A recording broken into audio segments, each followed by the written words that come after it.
Sabi nila, kapag meron ka ng asawa, handa ka raw dapat gawin ang lahat para sa asawa mo.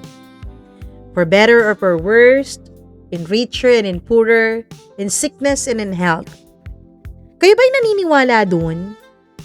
'Di ba? Pero regardless if we believe it or not, dapat ganun talaga ang mag-asawa eh. Pero paano kung ang malaking pagsubok ay hindi naman kalusugan? Hindi naman ang mga pagsubok na nakaharap bilang mag-asawa, kundi ang mismong biyanan mo. Payag ka bang maltratuhin ng biyanan mo? O aalis ka sa pamilya nila kahit ang kapalit nito ay mawawalan ka ng asawa? Hi everyone! Welcome back dito sa ating channel. Kasama niyo pa rin ang inyong one and only Mama Mia. And syempre, today is weekend pa rin. So, hindi niyo pa rin makikita ang aking face for today's video. Mga static pictures lang yan. Pero huwag kayong mag-alala dahil tuwing weekdays, magsawa kayo dyan sa mukha ko. Eto na, wag na nating patagalin pa ang ating tampok na kwento for today. Dito lamang sa Dear Mama Mia.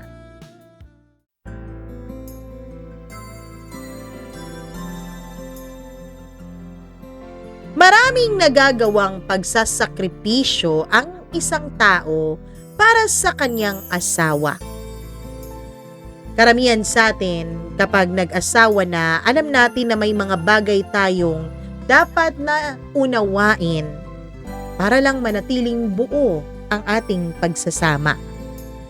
Pero hanggang saan ba ang pangunawa mo? Kahit ba ang kalaban mo ay ang mismong nanay ng asawa mo? Dear Mama Mia, itago niyo na lamang ako sa pangalang Flor. Ako ay isang babae na simpleng probinsyana lamang. Malayo talaga sa Maynila yung aking pinagmulan, Mama Mia. Sa probinsya namin, maliit lang ang bahay na kinalakihan ko. Pare-pareho halos ang laki ng mga bahay doon. Makitid din ang mga daan. At halos lahat ay magkakamag-anak o magkakakilala. Pero may sari-sariling kwento ang lahat na malalaman mo na bago ka pa man makapasok sa bahay nila. Gaya ng lahat ng mga galing probinsya, nangarap din talaga ako na mabuhay sa Maynila. Sabi nila marami daw oportunidad doon. Kaya lumuwas ako ng Maynila para magbakas sakali. Parang loto lang eh. Pero ang taya ko, hindi pera, kundi pangarap at pagkakataon na makatulong ako sa aking pamilya at makaranas ng buhay na mas maayos kesa sa kinalakihan ko. Sa umpisa, Mama Mia, maliit lang po ang aking mundo. Nagtrabaho ako sa kantin sa isang gusali ng opisina. Simpleng trabaho lang yun. Maliit ang sweldo, pero marangal. Nagsusukli ako ng mga nagbabayad ng binili nilang pagkain. Naglilinis din ng mga mesa kapag walang masyadong customer. Nag-aalaga ako ng mga customer para bumalik-balik at para marami ang bibilhin sa susunod. At dito ko nga nakilala si Froilan, Mama Mia. Construction worker si Froilan sa kalapit na proyekto. Hindi siya mayaman. Construction worker nga, di ba? Hindi siya perpekto. Malayong malayo sa pagiging perpekto, pero napakabait niya. Simple lang din siyang lalaki at yun ang pinakamahalaga sa akin noon. Hindi mahalaga sa akin ang kotse o ang bahay o ang dami ng pera. Mas importante sa akin ang makahanap ng lalaking mabait, lalaking may malasakit, at lalaking hindi ako iiwan kahit gaano pa kahirap ang aming pagdadaanan. Hindi ko makakalimutan ang araw na nakilala ko po si Froilan. Mainit ang hapon na yun. Pawisan ako habang nagbabalot ng pagkain. Wala kasi kaming electric pan sa kantin, Mama Mia. Si Froilan may daladalang tubig noon. Ngumiti sa akin at ang sabi, "Miss, mukhang pagod na pagod ka. Mukhang pawis na pawis ka. Eto, uminom ka muna ng tubig." Gulat na gulat ako sa kanyang ginawa. Parang yun lang ang mundo sa akin noon. Isang simpleng kilos, isang simpleng ngiti, at ramdam ko na may pagmamalasakit. Sa totoo lang, wala akong naramdaman na pambabastos o pagiging presko sa kanya noon, Mama Mia. Mas naramdaman ko na tunay ang kanyang intensyon, na sincero siya sa akin. Ang hindi ko akalain ay yun pala ang simula ng isang buhay na akala ko magiging masaya at simple, pero buhay pala na puno ng laban at puno ng sakit. Matapos ang araw na yun, ay araw-araw nang pumupunta doon si Froilan. Araw-araw na nagpaparamdam, nagpapakilala hanggang sa nanligaw na nga. Hindi ko rin naman pinalampas ang panliligaw niya. Kita ko namang responsable siya. Kaya kahit mahirap ang buhay namin, sinagot ko siya. Hanggang sa inaya na niya akong mag-live-in kaming dalawa pagkatapos ng ilang buwan. Mama Mia, nag-live-in nga kami sa kanyang inuupahan noon na boarding house. Inisip ko noon mas makakatipid kami kapag isahan na lang yung titirhan namin. Kaya lang, Mama Mia, para sa aming dalawa na parehong isang kahig isang tuka, mahirap po talaga ang buhay sa Maynila. Hanggang sa sinabi niya sa akin isang araw, "Dun muna tayo sa bahay ng nanay ko para mas makatipid tayo." Mama Mia, laking tuwa ko noon nung sinabi niya yon. Hindi dahil sa mas makakatipid kami, kundi dahil makakasama ko na ang nanay ni Froilan. At bukod doon, pakiramdam ko ay may uuwian na talaga akong pamilya. Iba talaga yung may bahay at pamilya ka sa syudad. Namimiss ko na po ang mga lutong bahay ng isang nanay. Ganun kasi sa probinsya namin eh. Namimiss ko nang may uuwian at may kakausap sa akin. Hindi tulad sa boarding house o sa kwarto sa tabi ng kalsada na wala kang kahit na anong personal na espasyo. Pumayag agad ako nung sinabi ni Froilan na lilipat kami sa bahay ng kanyang ina. Pagdating ko sa bahay nila, ramdam ko agad na may kakaibang tensyon, Mama Mia. Wala na pong tatay si Froilan. Wala na siyang ama dahil matagal na itong namayapa. Yung nanay naman niya ay may edad na. Ang mukha ay laging nakasimangot. Yung kanyang kilay, parang natural na magkasalubong. Parang laging sinasabi ng mga mata niya na hindi ako welcome sa bahay nila. At yung kapatid ni Froilan, nasa legal na edad na pero parang wala pa ring plano sa buhay. Cellphone lang ang laging hawak. Lagi ding nakahiga. Paminsan-minsan, lumalabas para pumunta dun sa kanyang barkada. Mama Mia, syempre hindi ako nagreklamo. Sabi ko, ganun naman talaga ata kapag nauna ka pa, 'di ba? Ganun naman talaga ata kapag bago ka pang salta sa kanilang bahay. Syempre, hindi ka nila pakikitaan na welcome ka kaagad, baka mamihasa ka. Sabi ko, kailangan kong kunin ang loob ng pamilya ni Froilan. Kaya nung una, okay pa rin naman ako. Nagtatrabaho pa rin ako sa kantin at nakakatulong ako sa bahay nila. Napapasaya ko yung nanay niya kapag nag-aabot ako sa kanya ng sweldo. Mama Mia, hindi ko alam kung totoo yung saya na pinapakita niya sa akin o pakitang tao lang. Yung mga magulang ko naman sa probinsya, nung nalaman nilang nakikisama na ako sa boyfriend ko, sa totoo lang sinabi ng mga magulang ko na wag na lang daw akong magpadala. Unahin ko na daw muna ang sarili ko at ang magiging pamilya ko. Yun naman talaga ang pinagpapasalamat ko kahit hindi kami mayaman, Mama Mia. Meron akong mga mapagmahal at maunawain na mga magulang. Mama Mia, sabi ko noon sa sarili ko, Flor, kaya mo to. Nakikisama ka lang. Nakikitira ka lang kaya ikaw ang mag-adjust. Pero nung nabuntis ako, nag-iba ang lahat. Pinahinto ako ni Froilan sa pagtatrabaho. Magpahinga ka muna, mahal, kasi magiging delikado yan eh. Tsaka kapag nangyari yun, mas magiging magastos. Sumunod ako, Mama Mia, kasi iniisip ko, nasa bahay naman ng nanay niya kami.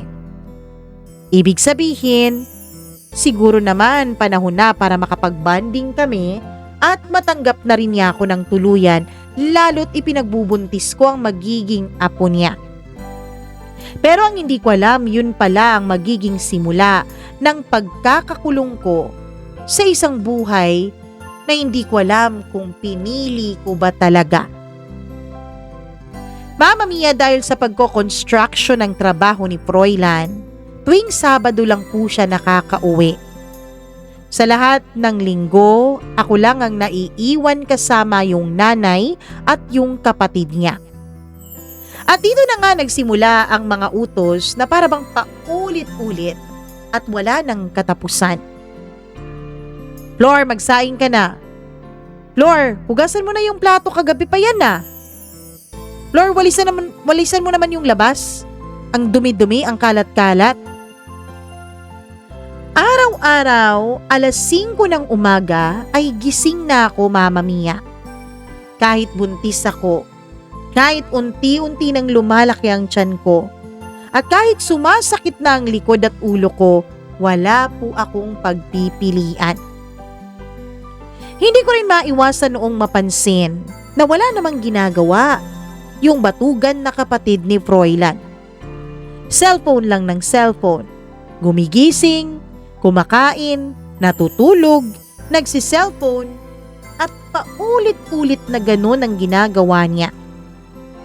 At nung sinubukan kong isabay ang laundry ng nanay niya, sumingit yung kapatid niya. Ate, palaban na rin nung akin ha. Buntis ako, Mama Mia. Malaki na ang tiyan ko, pero parang wala silang nakikita. Doon ko na-realize na mukhang hindi talaga magiging manugang ang tingin ng nanay ni Froilan sa akin. At kailanman hindi magiging hipag ang tingin ng kapatid niya sa akin. Sa mga mata nila, isa lang po akong alila. Isang palamunin. Isang dagdag sa mga gastusin ni Froilan. Hindi ko malilimutan ang unang linggo ko sa bahay ni na Froilan, Mama Mia. Para akong pumasok sa ibang mundo. Sa probinsya kasi namin, kahit mahirap, tahimik ang umaga. Mga huni ng ibon ang maririnig mo. Amoy ng bagong giling na kape ang maaamoy mo sa paligid.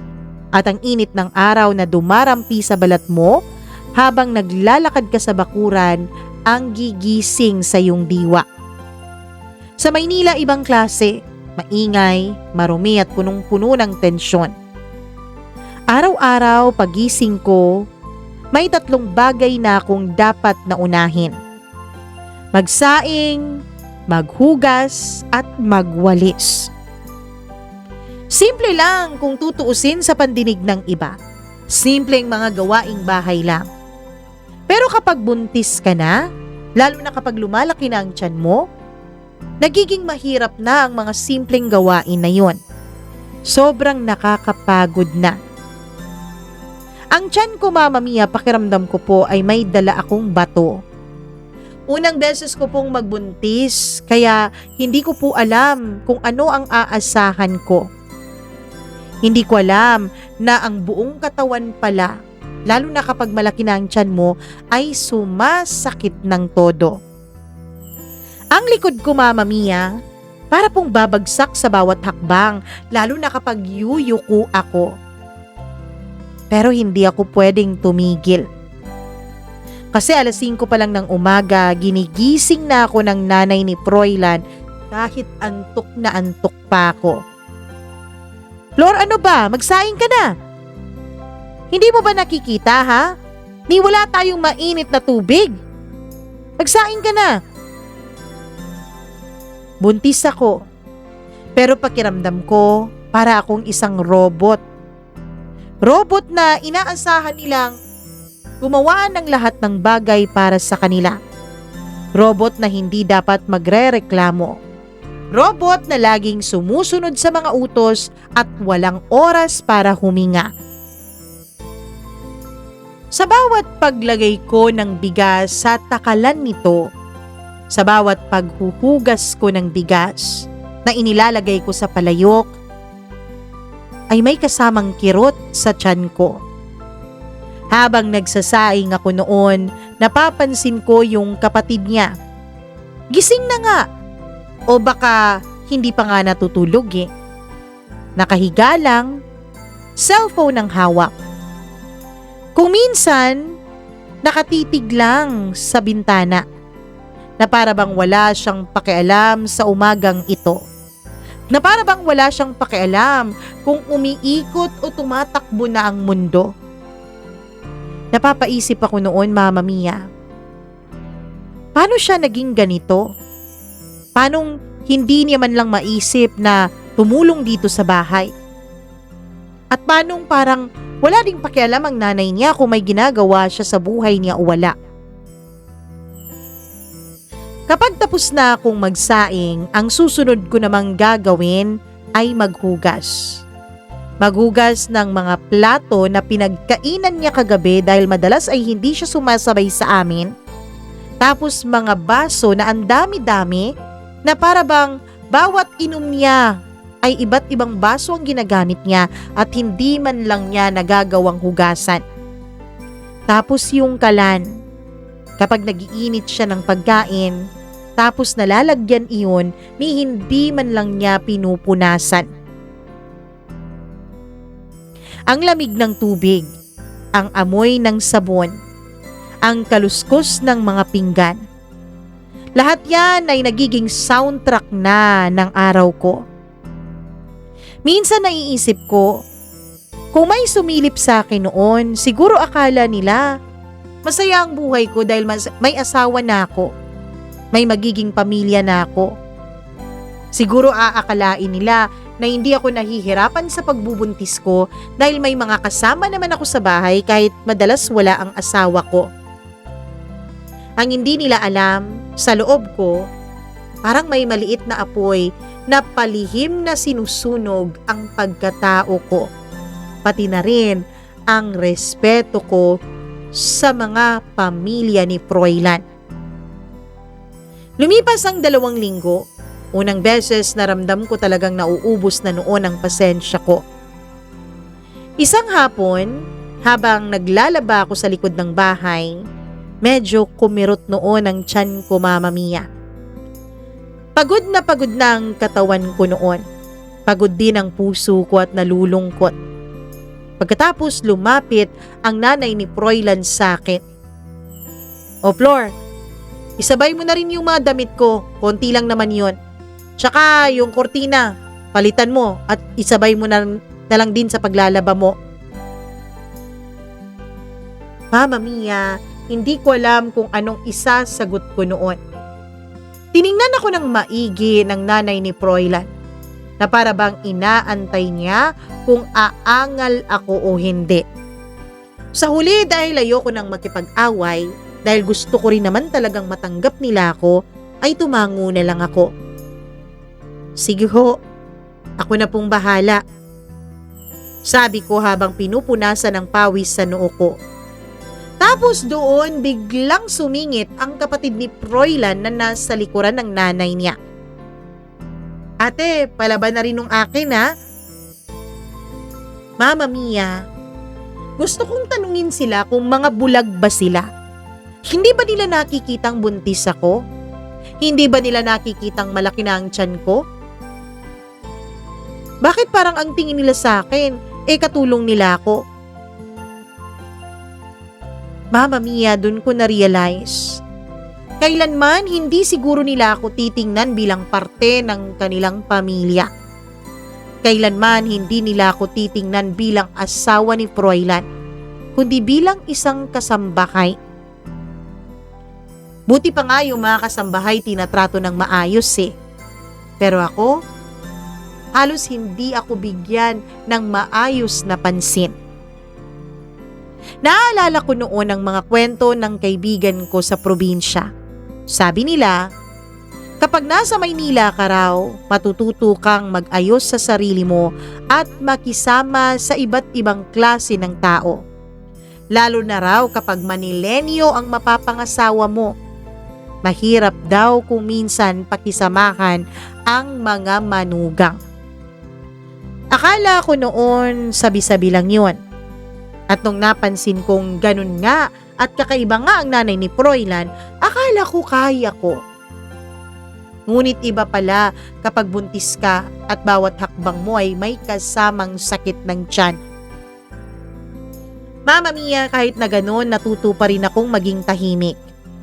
Hindi ko binibigkas ang mga reklamo ko sa nanay o kapatid ni Froilan. Sabi ko sa sarili ko, kaya mo yan, Flor. Masasanay ka din. 1 linggo pa. 2 linggo pa, Flor.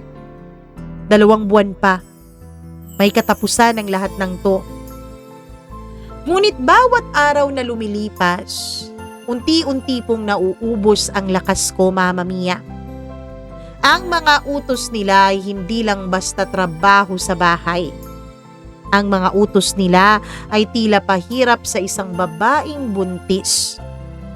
Sa bawat pagwawalis ko, sa bawat paghuhugas ko, sa bawat paggawa ko ng mga gawaing bahay, pakiramdam ko ay hinahablutan nila ako ng dignidad ko, Mama Mia. Pakiramdam ko nasasaktan ako. 3 buwan na noon, ang tiyan ko nang tuluyan kong maramdaman ang bigat ng buhay sa bahay ni na Froilan. Hindi lang basta pisikal, kundi emosyonal at mental din.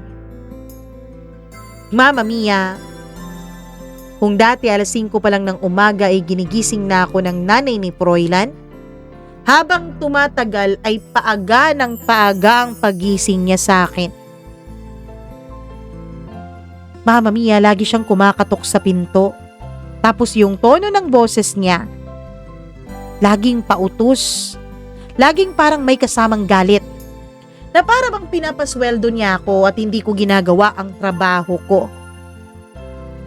Lord, ano ka ba? Habang lumilipas ang araw, tumatamad ka eh. Di ba sabi ko sa'yo, dapat maaga kang nagsasaing? Mama Mia, mabigat noon ang pakiramdam ko. Hindi ko nga alam kung anong mas mabigat Kung yan yung tiyan ko ba? O yung puso ko dahil sa hindi pagtrato sa akin ng tama ng nanay ni Froilan. Pero hindi ako pwedeng magreklamo. Hindi ako pwedeng tumigil. Ginusto ko si Froilan. Ginusto ko siyang makasama at maging ama ng anak ko. Kaya dapat mahalin ko rin ang mga taong mahalaga sa kanya. Dapat pakisamahan ko sila. Mama Mia, habang nagsasaing ako at gumagawa ng mga gawaing bahay, naririnig ko yung kapatid ni Froilan na may kausap sa cellphone. Nagtatawanan pa siya at yung kausap niya sa kabilang kwarto. Parang hindi pa natutulog yung kapatid niya. Siguro ganun, kasi nga Kapag tapos na siyang mag-umagahan, dun pa siya natutulog hanggang tanghali. Minsan nga hapon na siya nanananghalian eh. Para bang iba ang mundo ng kanilang realidad. Na parang ako lang ang nag-iisang may responsibilidad sa mga gawaing bahay. Pero kahit na ako ang nag-aalaga at gumagawa ng lahat, ni hindi man lang nila ako tinitignan. Kahit bilang tao na lang. Mama Mia, kapag tapos na po ako sa pagluluto ng umagahan, kapag tapos na ako sa pagwawalis at sa pag-aayos ng bahay, saka naman po ako magsiset up ng mesa, tatawagin sila para kumain. Kapag tapos na akong kumain, ang ginagawa ko, maghugas ulit ng pinggan. Ang tanging pag-upo ko lang ay yung pagkakataong kakain. Tapos patayo-tayo pa ako nun ha. Kasi kapag wala ng kanin sa mesa, kailangan kong lagyan. Kapag naubusan ng ulam, kailangan kong kumuha. Mama Mia, nahihirapan na ako. Nahihirapan na ako sa bawat araw na lumilipas na nandun ako sa bahay ni na Froilan. Pero ewan ko, hindi ko magawang magreklamo. Hindi ko magawang sabihin kay Froilan ang ginagawa sa akin ng kanyang ina. Mama Mia, inisip ko na sana man lang kahit linggo, bigyan nila ako ng pahinga. Kahit Sabado at Linggo ay hindi po ganun kadali sa bahay nila. Sabado ng hapon, umuuwi po si Froilan galing trabaho. At Linggo ng gabi, aalis na naman ulit siya. Ibig sabihin, sa lahat ng araw sa buong linggo, liban sa hapon ng Sabado at sa umaga hanggang hapon ng Linggo, ako lang ang naiiwan sa bahay ni na Froilan at ang kanyang ina at kapatid. Kapag nandun si Froilan, Mama Mia, dun lang po ako nakakatulog ng mas mahaba. Linggo ng umaga, alas 7 hanggang alas 8 na ako nagigising. Tapos sa mga panahon na yun, dun nagluluto ang nanay ni Froilan, na para bang dakila siyang ina. Na para bang dakila siyang mother-in-law at inaalagaan niya ang buntis niyang manugang. Pero kapag gabi na ng linggo, bago ako matulog, may mga bago na namang utos. Tapos ang mas masakit, kapag Lunes ng umaga, amoy mantika pa nga ako. Dahil katatapos ko lang magluto ng umagahan, yung nanay niya ay may bago na namang listahan ng mga dapat kong gawin. Flor, paliguan mo na rin yung aso ha, matagal-tagal na yung hindi naliligo. Simula ngayon, linggo-linggo mo na yung paliliguan. Kada Lunes, yan ang una mong gagawin pagkatapos nating kumain. At yung bakuran, ayusin mo na rin. Dapat laging malinis yun ha. Huminga ako ng malalim. Ang tiyan ko noon, pakiramdam ko, ay mahigit 10 kilo na ang nakasabit sa harapan. Pero pinilit kong ngumiti. Kung may makakakita sa akin noon, Mama Mia, hindi ko alam kung anong iisipin nila. Iisipin ba nila na isa lang talaga akong matulunging manugang? O malalaman nila sa mga kilos ko na hindi ko na gusto ang mga pinapagawa sa akin at na nahihirapan na ako? Mama Mia, habang ako ay abala sa pagpapaligo ng aso, lumabas yung kapatid ni Froilan. Pagbalik nito ay may dala na itong isang bote ng soft drinks. Tapos isang pakete ng biskwit. Hawak-hawak pa rin yung cellphone. Pangiti-ngiti, patawa-tawa. Paminsan-minsan tinitingnan niya ako, pero walang salita. Mama Mia, para bang sinasabi niya sa mga tingin niya sa akin na, gawin mo yan dahil alipin ka lang dito. Hanggang sa hindi na nga ako makatiis. Isang linggo ng hapon, habang naglalaba ako, sumiklab lahat ng nararamdaman ko, Mama Mia. Hindi kasi nakauwi nung Sabado ng gabi noon si Froilan. Kasi ang sabi niya, may overtime daw sila. Kasi kailangan daw matapos na yung proyekto dahil pupunta na raw yung may-ari at titignan kung ano na ang nagawa nila. Kaya dahil walang Froilan na uuwi, syempre, maraming utos ang reyna ng bahay. Pinalaban niya sa akin ang mga kobre kama niya. Mama Mia, iniisip ko noon ang bata sa tiyan ko. Iniisip ko ang mabigat na kobre kamang kinukusot ko. Pati na rin ang pamilya ko sa probinsya. Iniisip ko ang nanay ko, ang tatay ko, na kahit gaano kami kahirap, ni minsan, hindi ako inalipin kahit sila pa ang nagpalaki at nagpakain sa akin. At iniisip ko rin ang kawalan ng pagmamalasakit at tulong mula sa nanay at kapatid ni Froilan. Halos mangyak-ngyak na ako noon. Kaya ang ginawa ko, nagpahinga muna ako at kinuha ko yung aking notebook kung saan ako naglalagay ng diary ko. Sinulat ko lahat. Ang sakit ng likod at tiyan ko, ang mga paulit-ulit niyang utos, at ang kawalan nila ng respeto sa akin. Pagkatapos noon ay kinuha ko ang cellphone ko. Hindi ko na talaga napigilan ang sarili ko. Kahit ilang buwan na akong nagtitiis sa magulang at sa kapatid ni Froilan, kahit kailan hindi pa po ako nagsabi kay Froilan ng kahit na ano. Pero sadyang napuno lang talaga ako ng araw na yun. Froilan, kailangan nating mag-usap pag uwi mo. Hindi ko na kaya ang sitwasyon ko dito. Hindi lang ako makapagsabi sa iyo ng totoo pero nahihirapan na ako.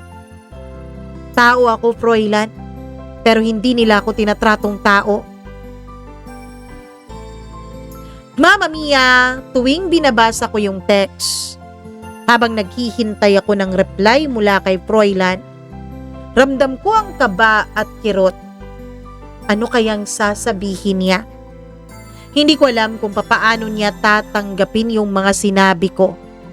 Ang alam ko kasi, Mama Mia, mahal na mahal ni Froilan ang nanay niya, pati na rin ang kapatid niya. Siya ang naging bahala sa lahat mula nung mamatay ang tatay niya. Kaya nga siguro lumaking spoiled yung kanyang kapatid eh. Lumaking walang pangarap sa buhay dahil laging nakaasa sa kuya. Hindi ko alam kung paano niya tatanggapin na ang mga taong mahahalaga sa buhay niya ay hindi pala nagkakasundo kapag wala siya. Pero ang alam ko noon, kahit anong magiging reaksyon ni Froilan, kailangan ko nang ipaglaban ang sarili ko. Kailangan ko nang ipaglaban ang pagkatao ko na paulit-ulit nilang tinatapakan.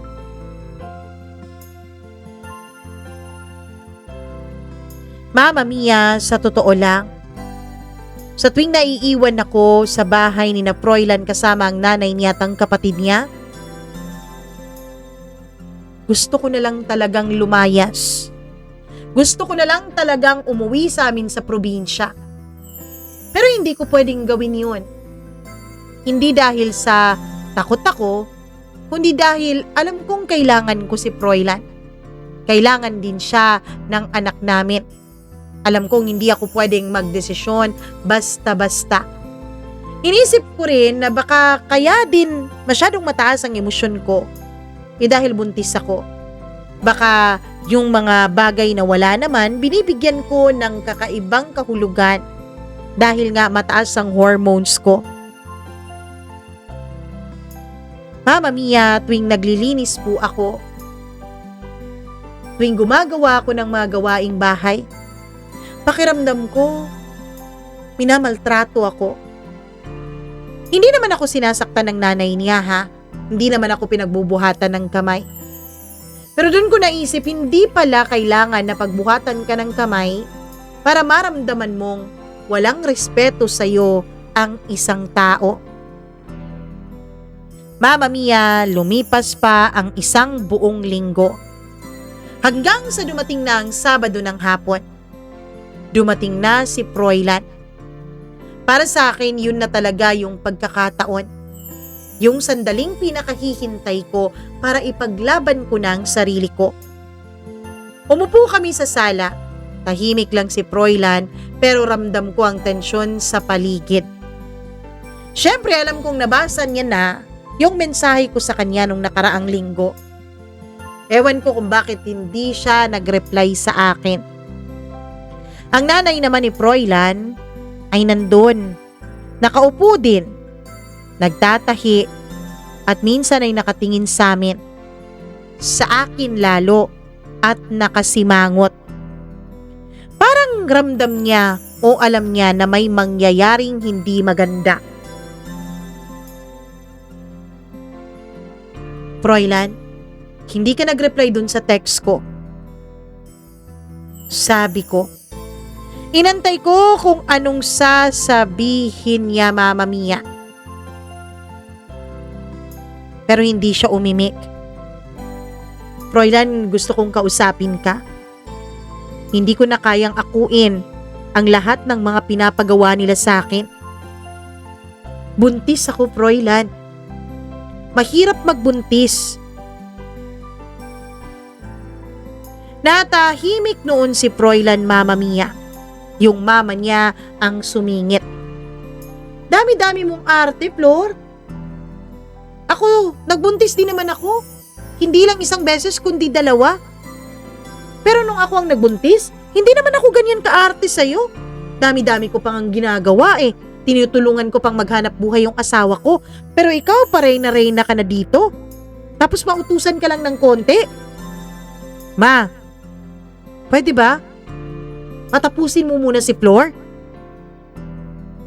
Natahimik yung mama niya. Na para bang hindi niya inaasahan yung pagsagot ng anak niya sa kanya. Flor, sabihin mo sa akin lahat.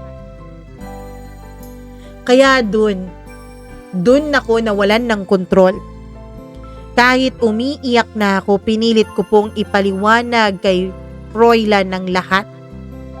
Pinilit kong ilarawan sa kanya ang araw-araw ko sa bahay nila tuwing wala siya. Yung bawat utos, yung bawat araw na nagigising ako nang wala pang 5:00 ng umaga.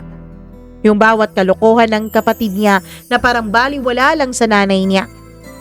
Bawat maliliit na sakit na nararamdaman ko sa katawan ko.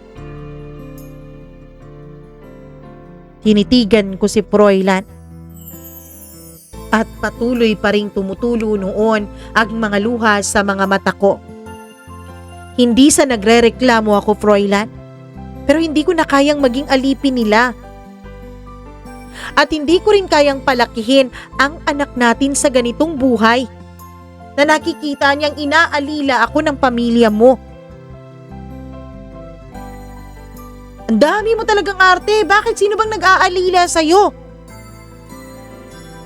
Nay, pwede ba? Tumahimik muna kayo. Sabi ni Froilan at hinawakan ng kamay ko. Parang gusto niyang sabihin na naiintindihan niya ako. Pero ramdam ko rin, Mamma Mia. Ramdam ko na mahal ni Froilan ang kanyang ina. Ramdam ko na hindi niya kayang iwan ang mga ito lalo't siya ang inaasahan ng mga ito. At doon nagsimula ang tensyon sa nanay niya na hindi na niya itinago kay Froilan. Ano ba yan, Flor, ha? Bakit parang kung makapagsalita ka, parang ikaw lang nagtatrabaho dito? Wala kang pakisama. Wala kang pasensya. Alam mo ba, nung ako, nakisama din ako sa mga biyanan ko. Hindi ako nagreklamo. Dahil alam kong wala akong karapatang magreklamo. Habang yung kapatid naman niya ay nakikisawsaw din, Mamma Mia. Oo nga, ate. Tsaka, di ka naman pinagbubuhat ng mga mabibigat, Kay dali-dali lang ng mga trabaho na yan. Kaya dali pala, bakit hindi ikaw ang gumawa? Hindi ko napigilan noon ang sagutin ng pabalang yung kanyang kapatid. Mama Mia, dun ko nakita ang matalas niyang tingin sa akin. Diba? Ilang taon ka na ba? 20 ka na. Bakit lagi ka lang nakahiga? Daig mo pa elementary eh. Buti pa yung elementary, nag-aayos ng mga gamit niya. Hoy, Flor, wala kang karapatang pagsabihan ng ganyan ng anak ko ha? Anak ko yan. Ako dapat ang nagsasabi at hindi ikaw. Natahimik ako. Mama Mia, sa puntong yun ay napuno na talaga ang loob ko. Tahimik akong umalis sa sala, nagpunas ng luha at pumasok sa kwarto namin ni Froilan. Sa kwarto niya lang pala. Inimpaki ko ang mga gamit ko. Kinuha ko ang pera namin na itinabi namin para sa panganganak ko. Nung patapos na akong mag-empake ay pumasok sa loob ng kwarto si Froilan. Umiiyak at pilit humaharang sa dinadaanan ko. Flor, alam mo naman 'di ba? Hindi ko kayang iwan si mama. Nangako ako sa papa ko na hindi ko siya bibigyan ng sakit ng ulo. Nangako ako sa papa ko na aalagaan ko siya pati ang kapatid ko. Mama Mia, pagod na ako noon. Wala na akong enerhiya pa para makipagdiskusyon at makipag-away kay Froilan. Kaya mahina ako sinabi pero matatag ko ring sinabi sa kanya, kung hindi tayo maghihiwalay sa kanila, kung hindi tayo bubukod Froilan, maghiwalay na lang tayong dalawa. Oo, kailangan kita. Kailangan ka ng anak natin. Pero hindi ko kayang magpakaalipin habang buhay. Hindi ko kayang makisama sa mga taong hindi man lang ako nire-respeto. Hindi ko kayang lumaki ang anak ko sa isang tahanan na walang kapayapaan. Yumuko si Froilan, Mama Mia, at inialis niya ang kaniyang katawan sa aking dinadaanan. Hindi niya naiwan ang nanay niya. Naiintindihan ko. Naiintindihan ko naman kasi anak din naman ako. Siyempre, ayoko rin naman na iwan ng mga magulang ko. Lalo kung wala naman silang ibang maaasahan. Pero ang hindi ko maintindihan, Mama Mia, bakit pati yung kapatid niya kinukonsinti niya? Bakit hinahayaan lang nilang hindi ito naghahanap ng trabaho? Hindi naman na ito bata. Hindi rin naman baldado. Mama Mia, Sabado ng hapon noon nung nagbalot nga ako ng mga gamit ko.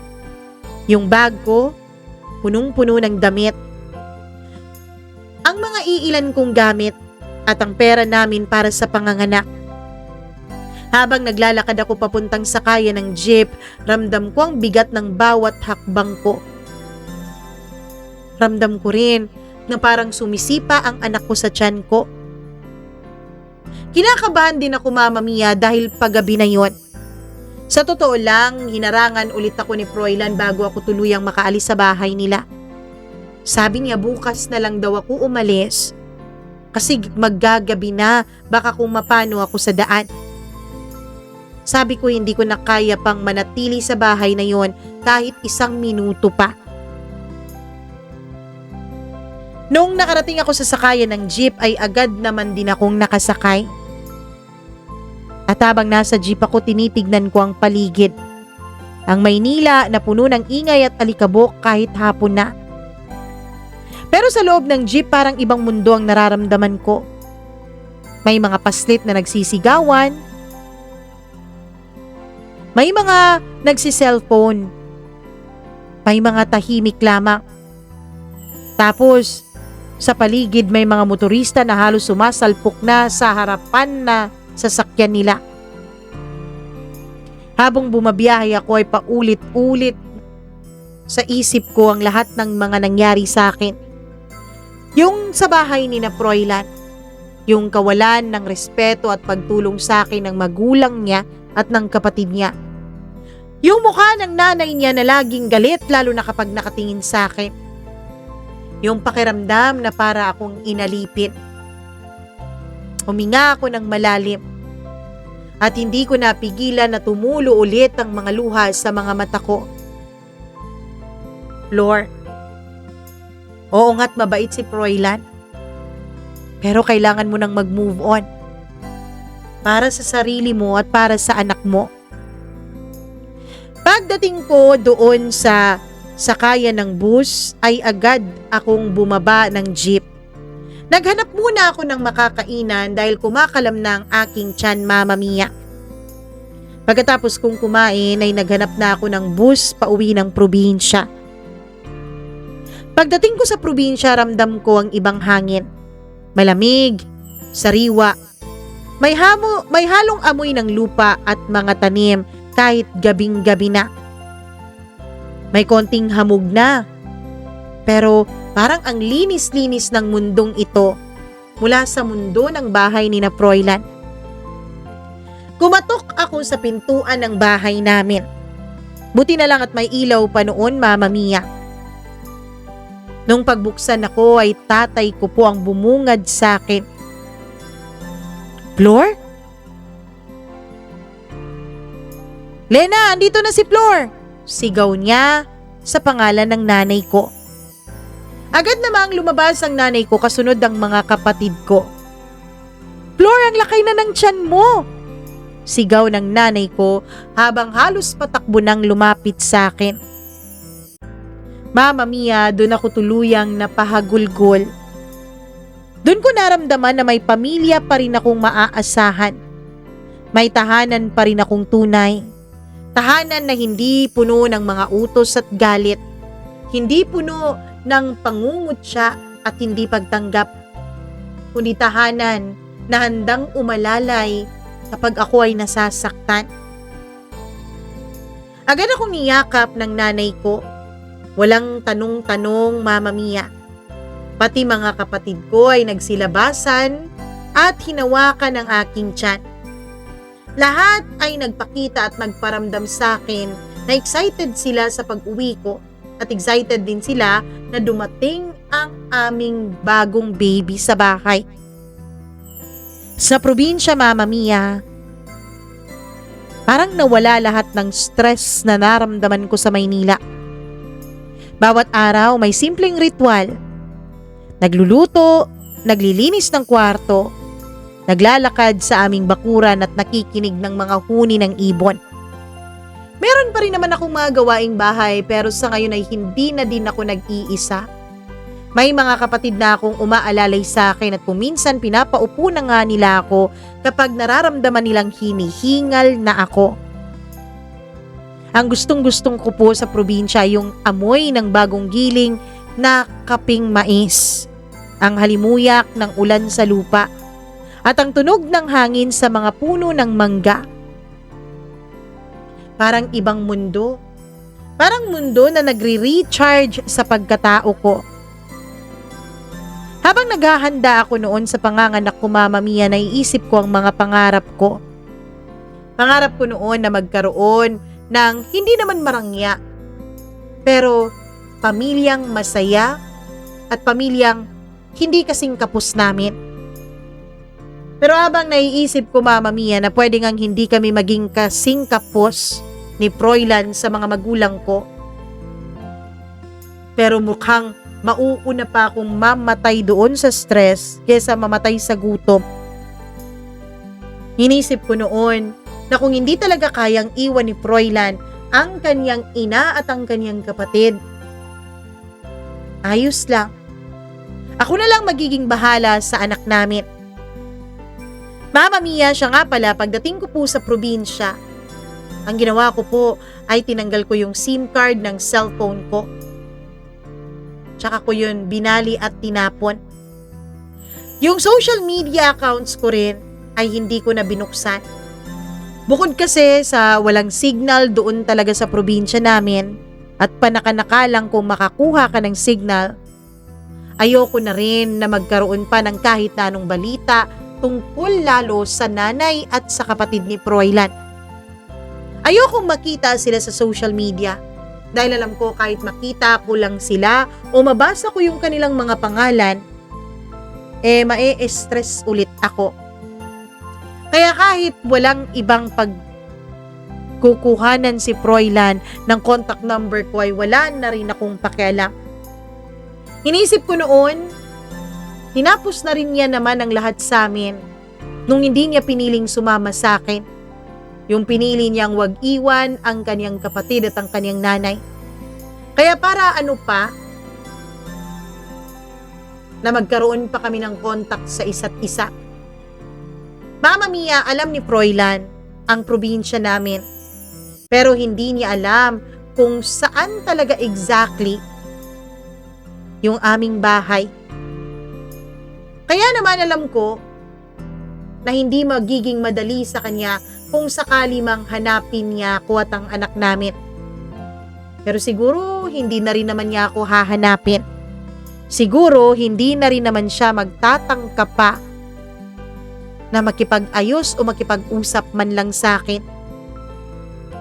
Lumipas pa ang mga araw, Mama Mia. Palapit na ng palapit ang araw ng panganganak ko. Doon na rin ako sa probinsya namin nagpapa-check up. Buti na lang yung pinsan ko ay nagtatrabaho sa pampublikong ospital sa aming lugar. Kaya agad din niya akong nabigyan ng referral para sa OBGYN doon. Dahil pampubliko ay libre lang ang panganganak.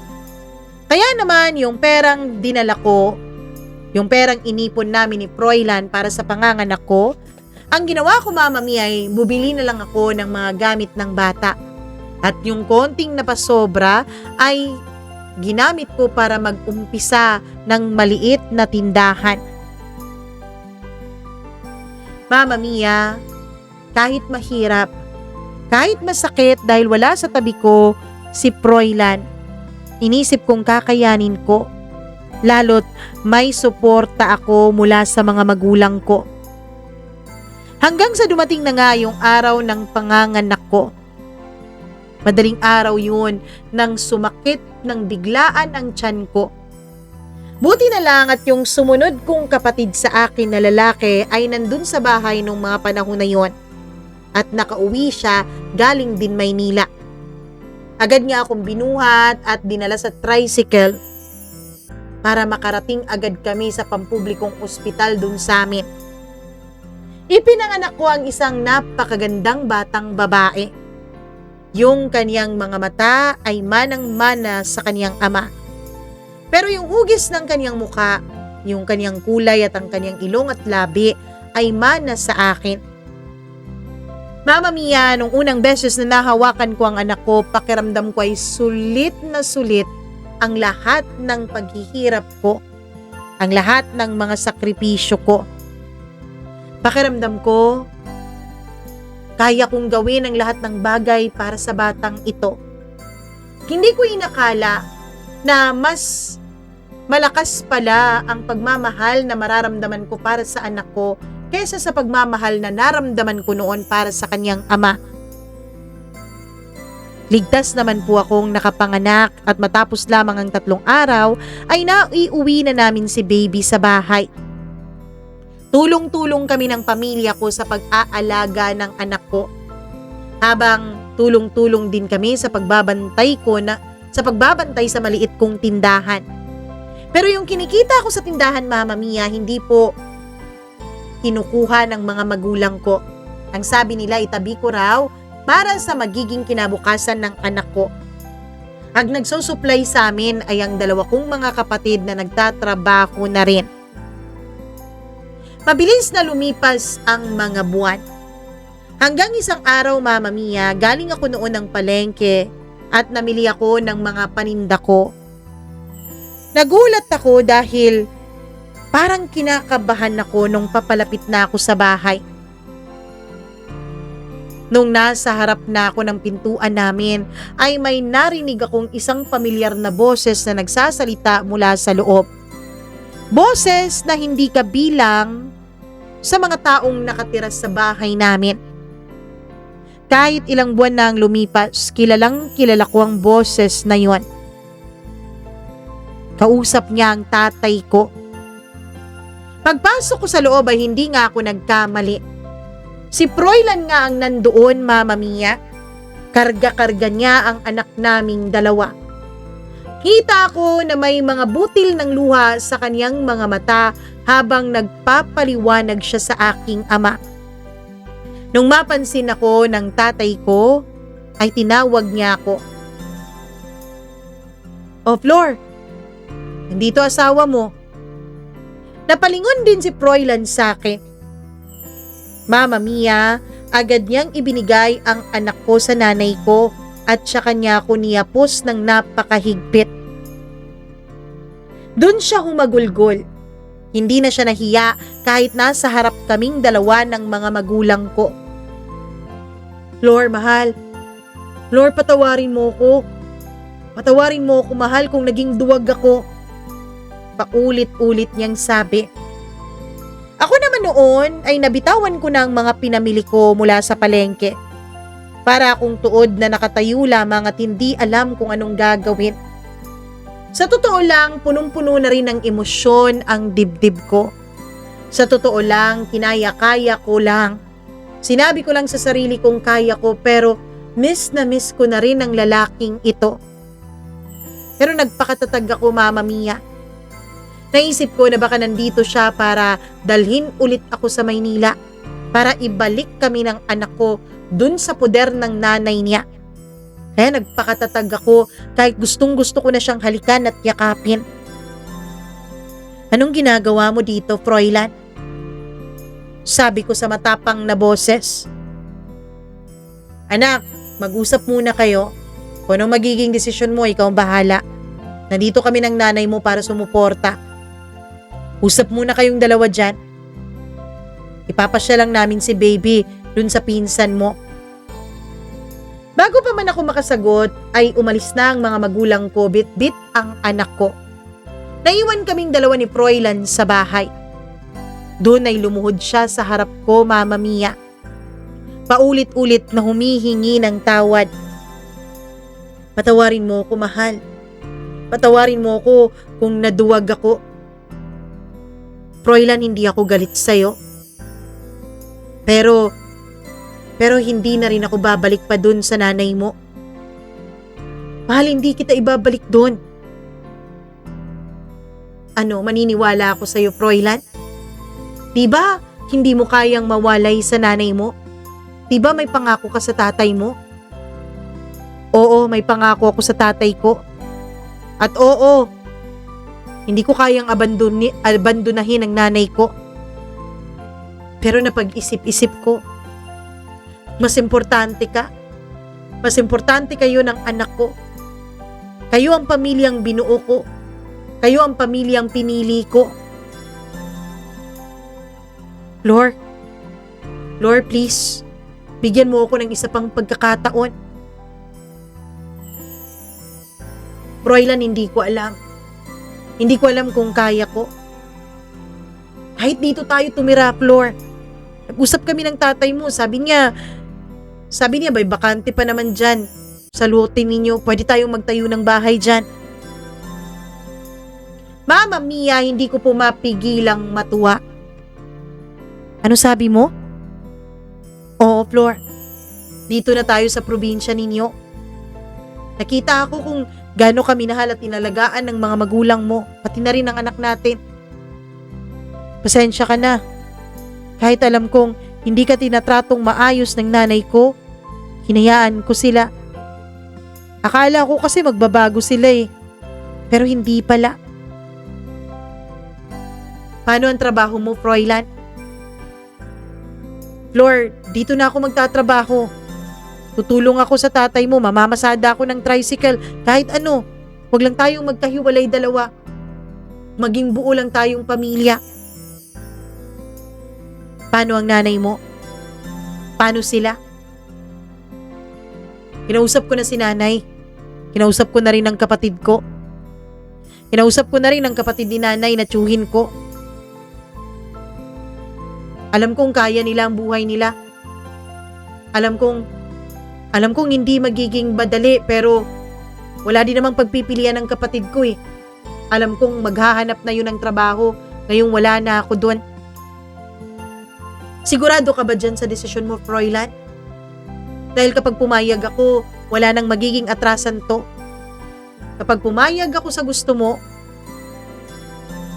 magiging doble ang sakit kapag magbago na naman ang isip mo.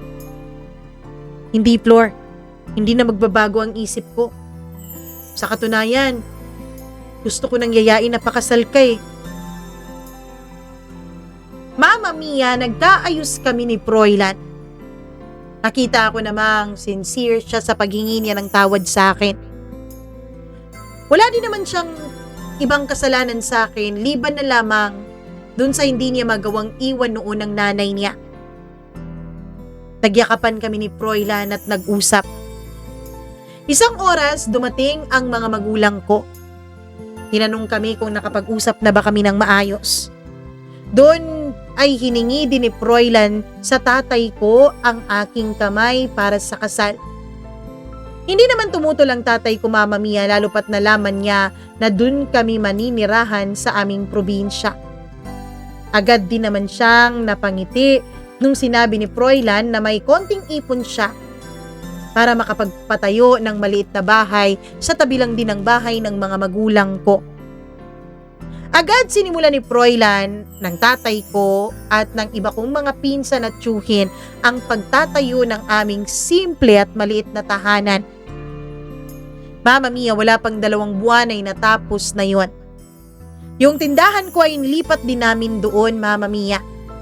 Si Froilan naman, kahit anong gawain sa probinsya ay ginagawa niya.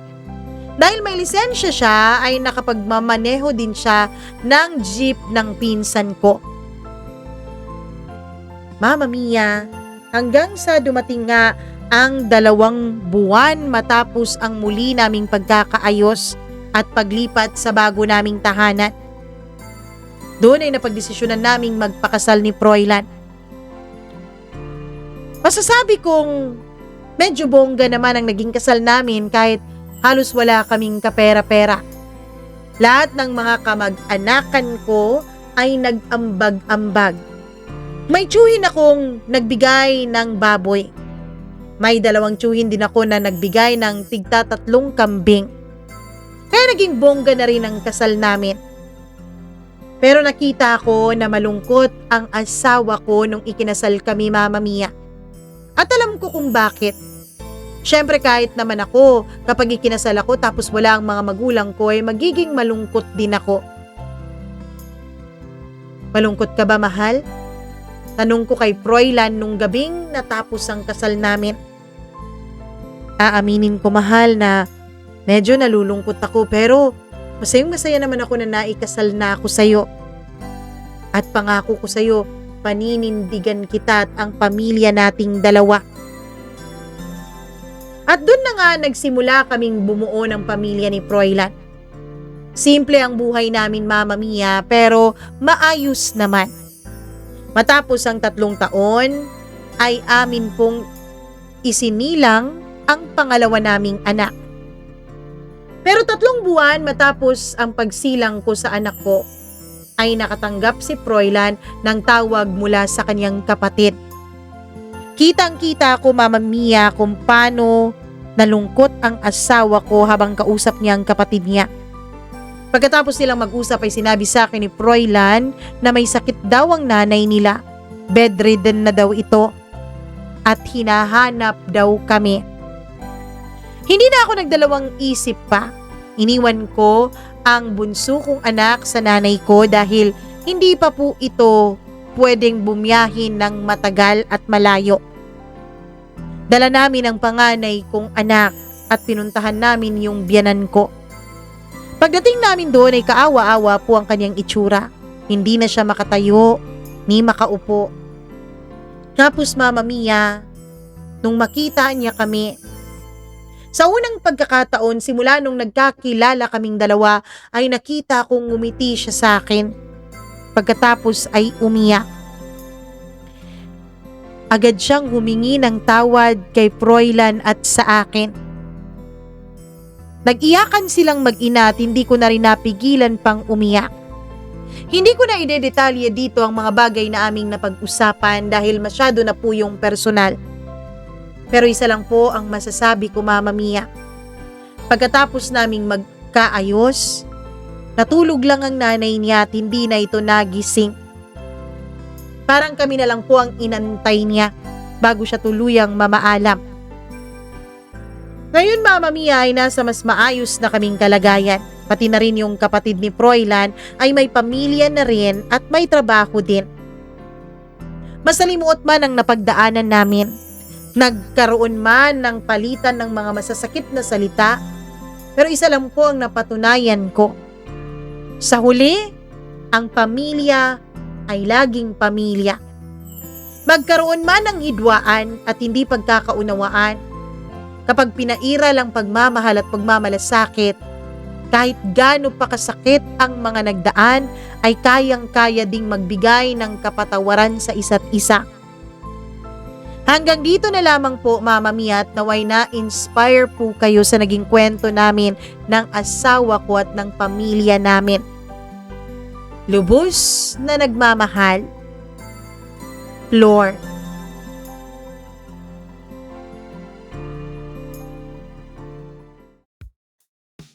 Grabe, ang ganda ng kwento ni Ate Flor, minsan, hindi mo talaga kailangang magtiis, lalo na kapag minamaltrato ka na, hindi ka na tinatrato ng maayos, nasasaktan ka na. Hindi po dahil mahal mo ang isang tao ay pumapayag ka na lang nasaktan ng ibang mga taong mahal niya. Hindi po ganon.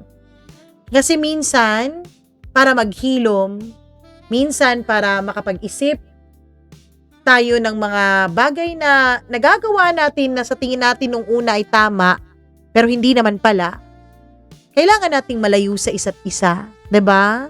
So, congratulations sa inyo, Froilan at saka Flor, kasi 'di ba, naging maganda din ang takbo ng inyong buhay pamilya at natutuwa naman kami na bago mawala ng tuluyan ng nanay ni Froilan dito sa mundo, nakapagpatawaran at nakapag-usap kayo, 'di ba? 'Yun ang pinaka-importante. Kaya thank you so much sa pagbibigay ninyo ng napakagandang inspirasyon para sa ating mga tagapakinig.